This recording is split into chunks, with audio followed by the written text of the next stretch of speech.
عاشق چھ آہار نیامت زن پتم پہار پیامت در غم پیامت یا مصطفیٰ یا مجتبی ارحم لنا دنال من ہند تاجدار کنا جان بند ہے نبی مختار کنا تو کجا من کجا تو کجا من کجا دین اسلام کی اشاعت و تبلیغ کے سلسلے میں جو اولیاء اکرام کشمیر تشریف لائے اور جنہوں نے بھٹکے ہوئے لوگوں کے دلوں میں نور محمد صلی اللہ علیہ وسلم کی شمع روشن و منور کر کے انہیں مشرف باسلام کیا، ایسے اولیاء کرام میں ایران کے شہر بلخی سے آنے والے بزرگوں میں حضرت سید فخر الدین صاحب رحمۃ اللہ علیہ سرفہرست ہیں۔ تو کجا من کجا تو کجا من کجا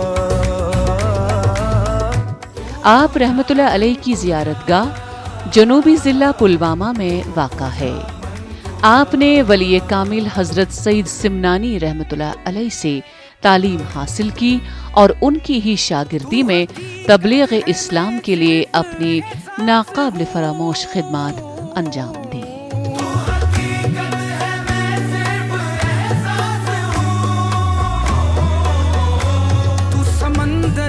بھٹکی ہوئی پیاس ہوں، ان کا درس یہی تھا، اخوت تھا۔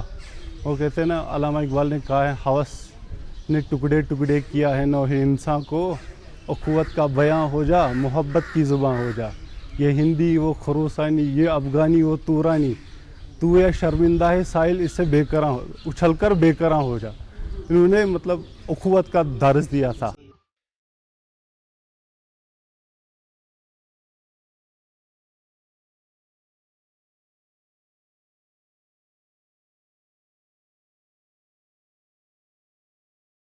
حضرت سید فخر الدین صاحب رحمۃ اللہ علیہ کا سالانہ عرس پاک انتہائی عقیدت و احترام کے ساتھ منایا گیا۔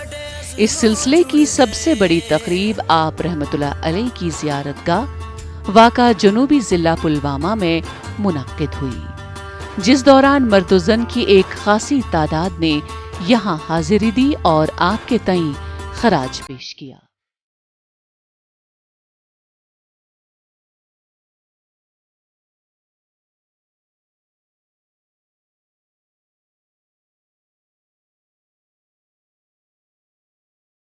زائرین نے یہاں شب و روز منعقدہ روح پرور روحانی مجلس میں شرکت کی، جس دوران عقیدت مندوں نے درود و اذکار، ختمات المعظمات اور نعت خوانی کی مجلس آراستہ کی۔ پورے علاقے کی فضائیں معطر ہوئیں۔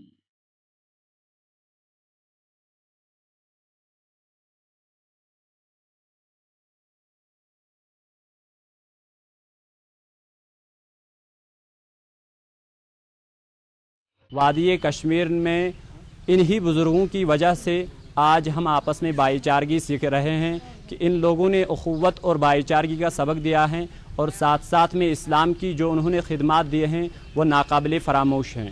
آپ ایسے دیکھ بھی سکتے ہیں کہ جہاں بھی بزرگ بیٹھے ہیں اور جہاں بھی ہمارے صوفیاء کرام اور اولیاء اعظام تشریف فرما ہیں، وہاں پر ہزاروں کی تعداد میں آج بھی لاچار اور دیگر حضرات بھی بیٹھے رہتے ہیں۔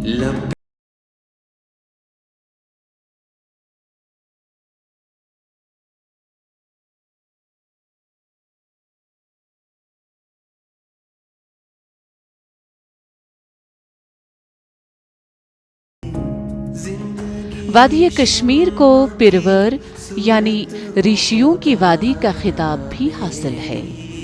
دراصل پیروں فقیروں کا سلسلہ اللہ رب العزت کی بنائی ہوئی کائنات سے ہی شروع ہوا، تب سے ہی یہ سلسلہ آگے بڑھتا گیا और दुनिया को पैगंबरों के बाद इन्हीं पीरों और फकीरों की दुआ हासिल है, जिसकी बदौलत ये दुनिया कायम दाइम है और जब तक अल्लाह के प्यारे कुरे अर्ज पर मौजूद हैं, ये दुनिया कायम दाइम रहेगी।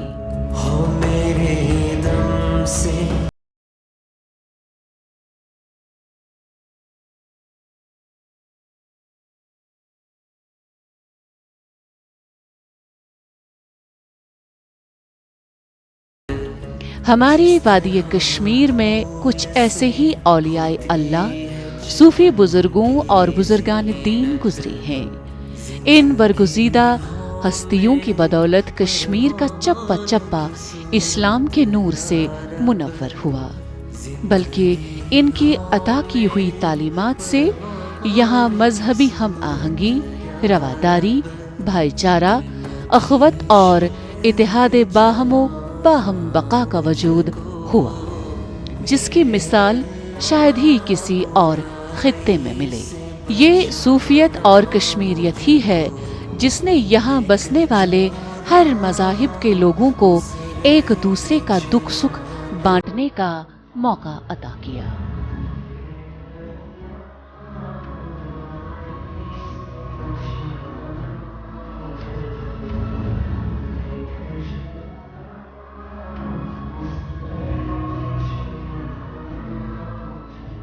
औलिया अल्लाह के दरबार पे आइए, इनसे मोहब्बत कीजिए, इनसे जो आपने दिली ख्वाहिश मांगी है इंशाअल्लाह ताला ये पूरी करेंगे। यानी कि इनके वसीले से अगर दुआ की जाए तो अल्लाह ताला उसको कबूल करता है। तो अल्लाह ताला यानी कि डायरेक्ट हम अल्लाह से मांगे तो वो मांग नहीं सकते हैं, यानी कि वसीला तो ज़रूरी है कि वसीला हम जो अगर इनके वसीले से मांगेंगे तो अल्लाह ताला हमारी एक जायज़ तमन्नाओं को पूरा करेंगे।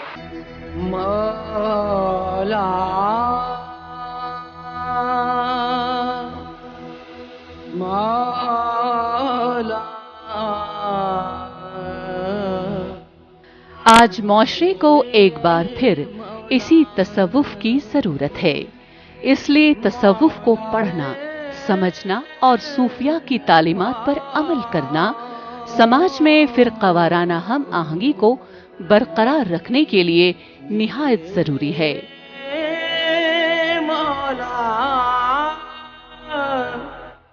सूफिया का पैगाम अमन सलामती, मोहब्बत, बर्दाश्त और रवादारी और मखलूक खुदा से हुस्न सलूक और खिदमत का पैगाम है, और इन्हीं तालीमात पर अमल पैरा होकर आज के इस पुरफितन दौर की मुश्किलात व मसाइब का हल तलाश किया जा सकता है।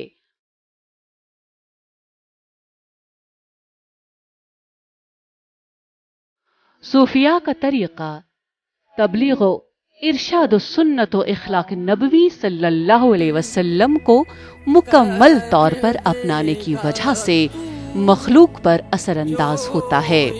सूफिया अपने और अपने मुतदकीन व मुतवस्सलीन के बातिन को पाक करते हैं।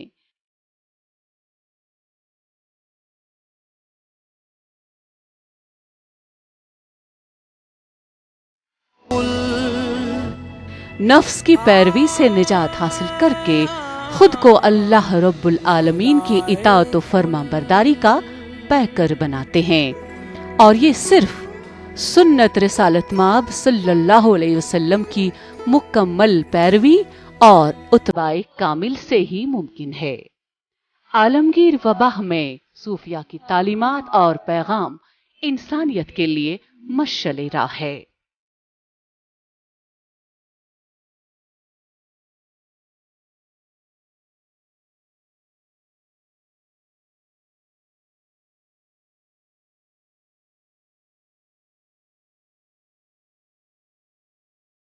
जंदस करुम येलिपाई वंडी अत्य दोपहम फंडी आओ, चूंकि मैंने पहने हुए था पैबंदी लिबास, इसलिए मुझको कहा लोगों ने ढोंगी धोखेबाज।